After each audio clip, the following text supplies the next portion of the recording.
vote চুৰি মানে কি আমি অলপ মিয়াৰ ভোট চুৰি কৰিব খুজিছোঁ কিয় মিয়াবিলাকেতো ইয়াৰ নিয়মতে ভোট দিব পাবই নালাগে তেওঁলোকে বাংলাদেশতে ভোট দিব লাগে তেওঁলোকে যাতে অসমত ভোট দিব নোৱাৰে তাৰ আমি ব্যৱস্থা কৰিছোঁ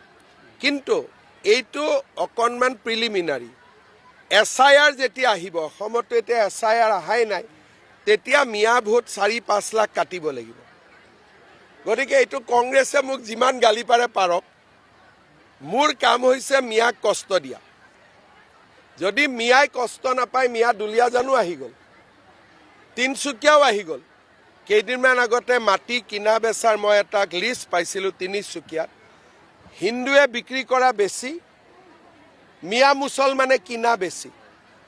তাৰমানে ডিগবৈ তিনচুকীয়া দুলীয়াজানলৈকে মিয়া আহি গ'ল এতিয়া যদি আমি সাৱধান নহওঁ কেতিয়া সাৱধান হ'ম সেইকাৰণে SRততো কোনো অসমীয়া মানুহৰ কষ্ট হোৱা নাই অলপ মিয়াই কষ্ট পাওক না তাত আমি কিয় বেয়া পাব লাগে